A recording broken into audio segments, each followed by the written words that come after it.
Fala pessoal, tudo bem? Diretamente aqui de Paris, estamos aqui em cima da Pont des Arts.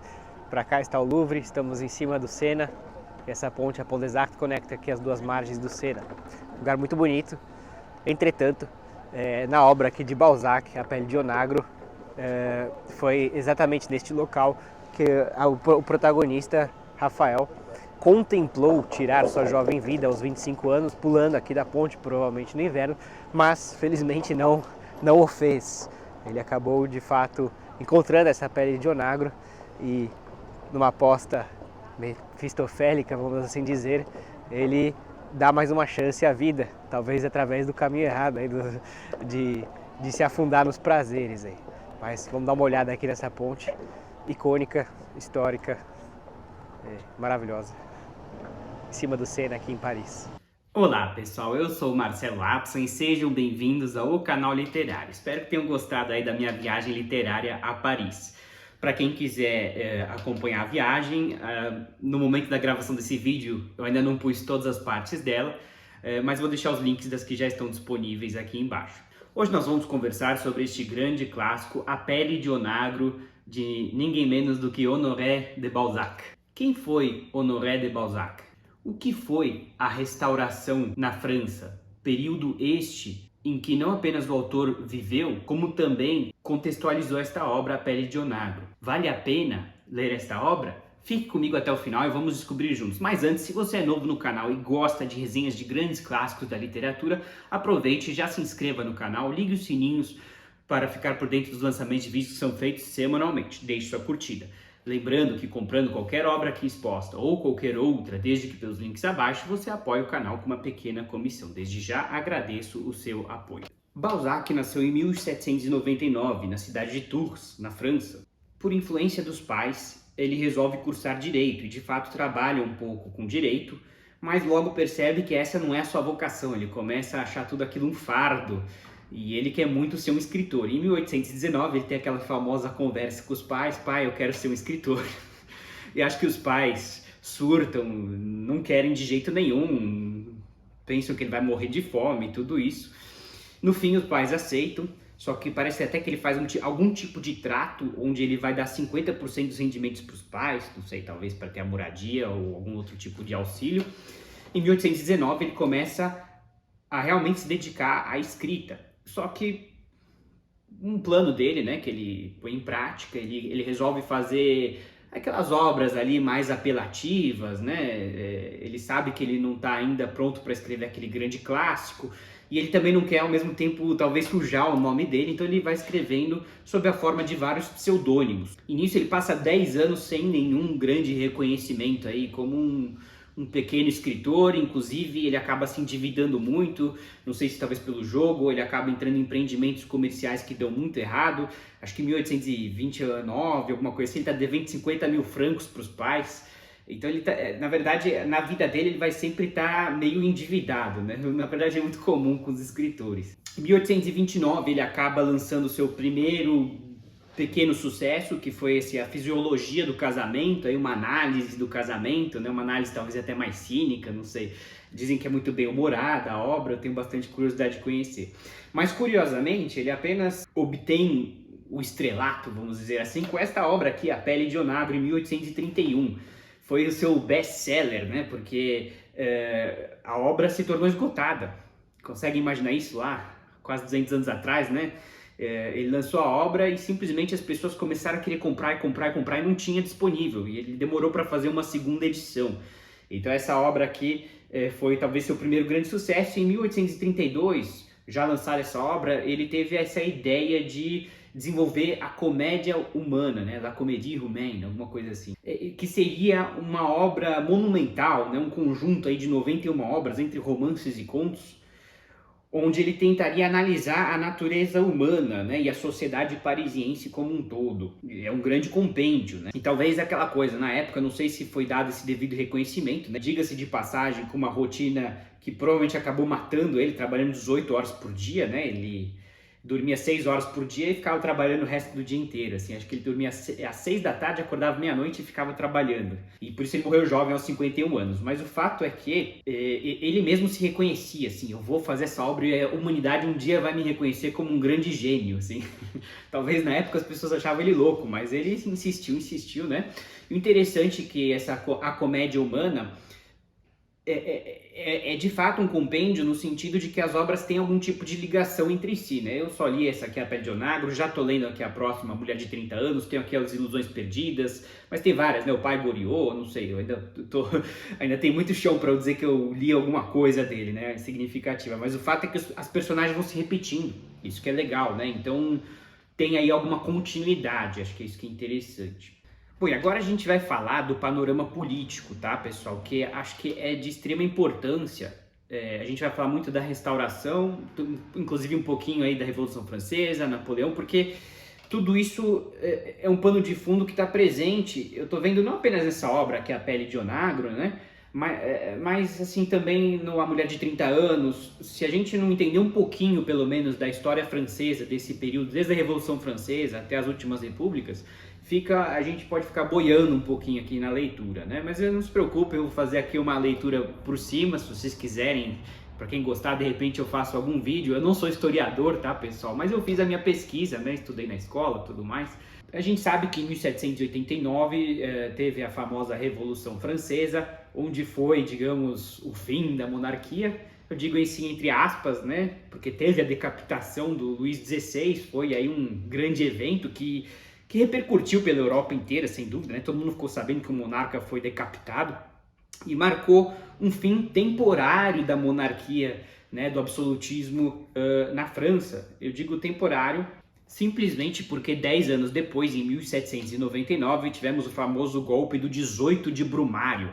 Marcelo, o que é Brumário? Brumário era o calendário pós-revolução ali, era um mês que compreendia, acho que outubro, novembro, em suma foi 9 de novembro, onde Napoleão tomou aí o Congresso, fechou o Congresso e falou, agora eu sou...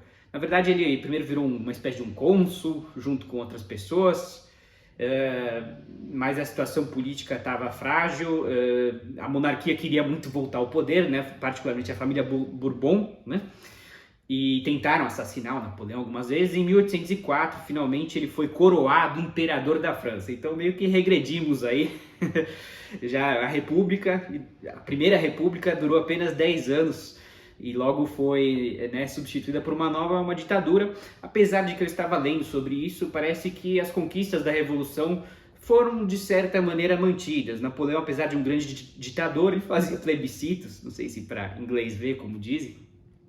O fato é que Napoleão inaugurou a famosa Era Napoleônica, né, o Império Francês, onde a França começou aí a guerrear com várias nações e obteve várias vitórias importantes, particularmente a Batalha de Austerlitz, famosa batalha. Enfim, a França foi derrotando o Império Britânico, a Rússia, a Prússia, né? Napoleão teve várias vitórias, a França foi se consolidando como uma potência, mas também não durou muito. Essa fase teve o seu declínio em certo período. Talvez pode-se dizer que a partir de 1812, a famosa invasão à Rússia, que foi um grande desastre, né? Le Grand Armée, né? O grande exército que entrou lá na Rússia com 400 mil homens, voltou apenas com 40 mil. E curiosamente é toda uma história, né? Não vou me estender aqui, quem quiser, tem muitos vídeos, acho que no YouTube, né? Eu particularmente adoro esse tipo de coisa.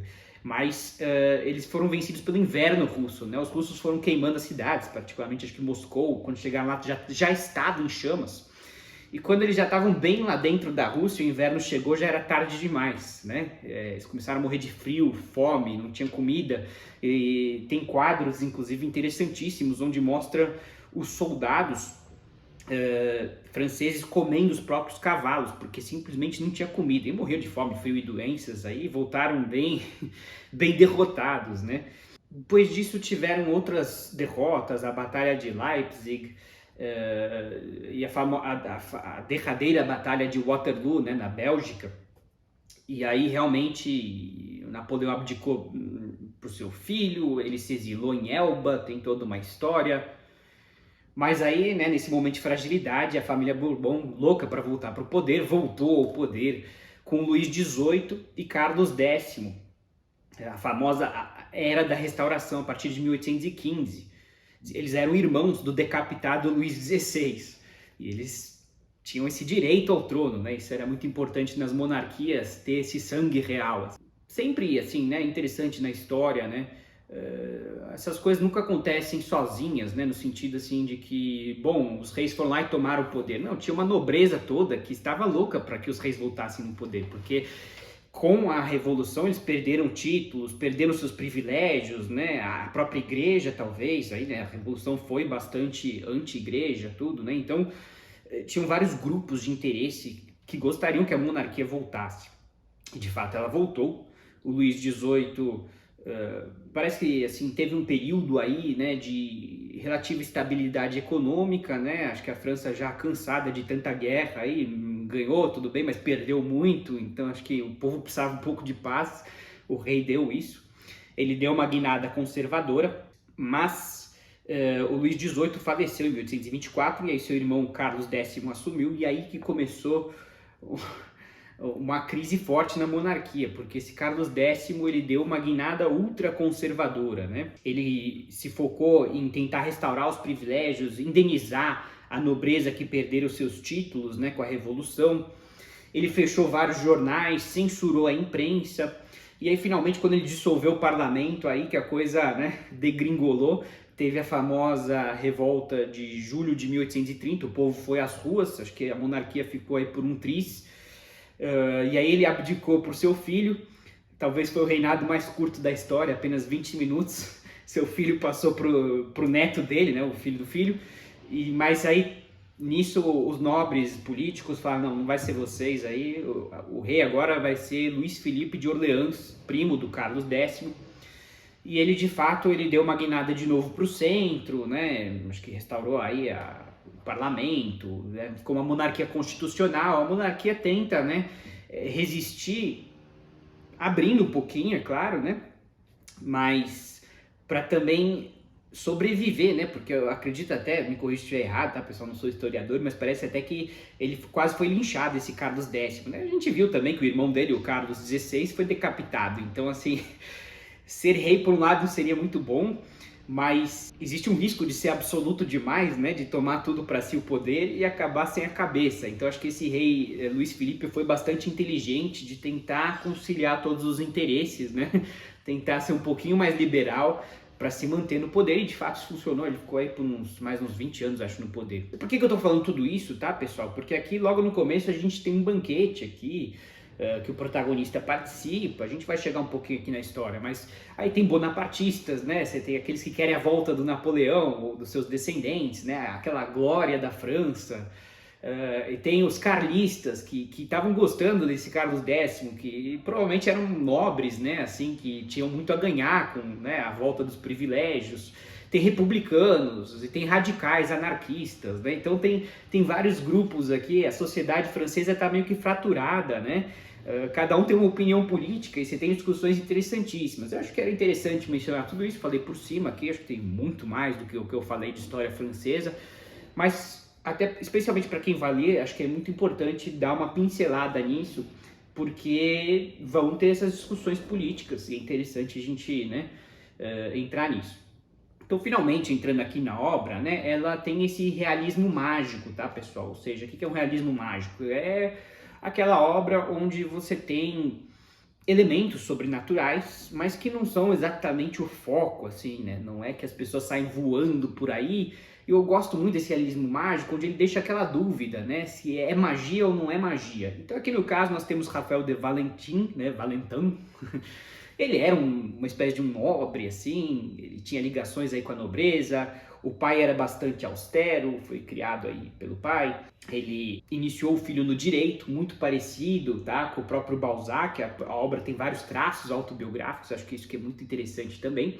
E eles começam lá de cima, assim, uma boa condição social e tudo, e evidentemente, quer dizer, não tão evidentemente, mas como é normal nessas histórias, acabam perdendo tudo, né? Como eu falei aí no meu vídeo, né? Ele estava no fundo do poço, contemplou tirar sua jovem vida, mas não o fez, né?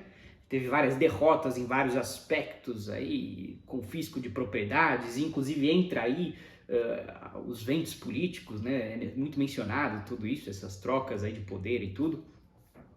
E ele acaba perdendo tudo, assim, né? É interessante que vai tratar um pouco desse estilo de vida monástico dele, né? De repente ele resolve ser um escritor, como o próprio autor, vivendo na mais abjeta pobreza, comendo quase nada, vivendo num cubículo sujo, né?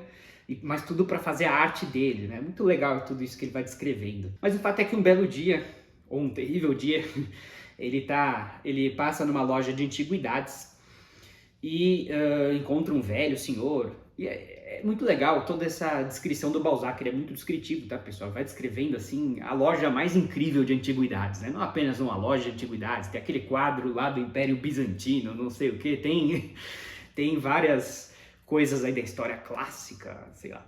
É muito legal. E aí tem um velho ali que fala, olha, né, vê que o jovem tá deprimido, vou te oferecer aqui uma coisa bem legal. Explica ali o que é a pele de onagro. O nagro é um jumento asiático, essa pele aí tem o poder de conceder qualquer tipo de desejo. Só que na verdade nada de graça, né? A pele concede desejos, mas ela vai contraindo, né?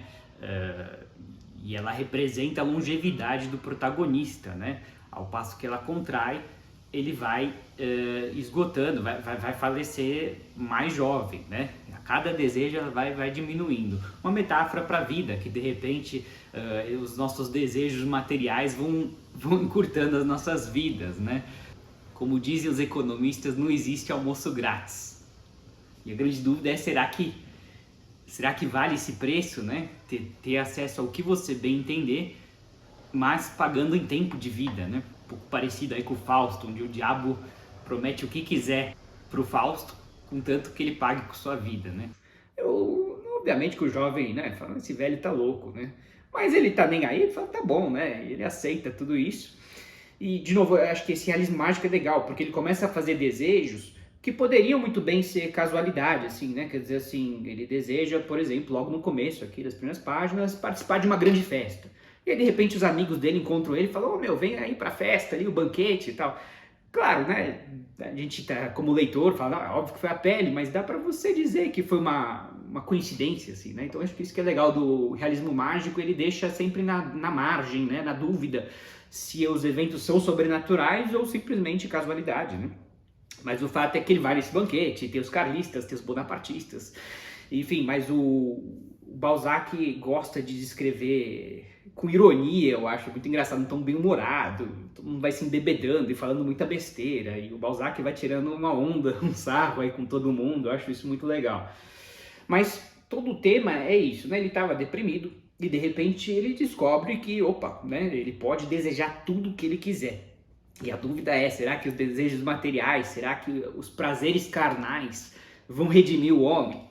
Evidentemente que, né, a gente pode pensar que não, a gente vai ver, que eu não vou entrar aqui em detalhes o que vai acontecer, mas é muito legal toda essa jornada de Raphael de Valentin, né? Ele é mentorado, digamos assim, pelo seu amigo Rastignac, que eu acho que é um personagem muito legal, ele parece um Fyodor Pavlovich, ele fala, os gênios precisam dissipar, precisam queimar dinheiro, precisam, né, ter todos os prazeres que... Afinal, o que é a vida? Se não, né, você obter todos os prazeres materiais. Eu acho esse personagem muito legal. Ele lembra muito esse Fyodor Pavlovich, né, um cínico aí, né, do Irmãos Karamazov, do Dostoiévski. Eu adorei aqui, né? E tem muitas reflexões sobre a devassidão, que o gênio precisa disso. Eu acho muito legal, assim. Tem grandes reflexões. Eu gosto muito dessas divagações aqui, né? Nisso a gente vai conhecer a alta sociedade parisiense, todo o cinismo dela, né? Todo esse jogo de interesses. Ele vai, aqui de novo, as primeiras páginas, né? Muito atrás do amor de uma tal de Fedora, uma condessa altiva, claro, né? Sabendo da sua própria beleza e condição social. E tem muito esse traço romântico, né? Onde ele vai se jogar aos pés daquela condessa. A gente pode imaginar o que acontece em tudo isso. E o amor aqui é trazido ao mesmo tempo, talvez, como algo que pode destruir o homem, né? A gente vai ver com essa condessa, tudo que pisa muito no personagem, mas também vão ter amores sinceros também, né? E esse pode realmente redimir o homem, né? E acho que a grande dúvida é, afinal, onde está a felicidade, né? No meio de tanto sofrimento, assim. por mais que o jovem, coitado, tenha acesso a tudo, ele não tem uma vida fácil, né? E a gente vai acompanhar toda essa jornada dele com essa pele de onagro, né? E tudo isso eu acho que dá uma apimentada, né? Esse realismo mágico, né? Não fica uma coisa tão, né, certinha. A gente quer ver um pouco de ação, né? A gente quer ver o alto luxo, né? A gente quer ver ele obtendo todos os prazeres que o homem pode ter e afinal onde que isso tudo vai levar ele? Ele poder desejar tudo que ele quiser, né? Isso é uma coisa bastante interessante.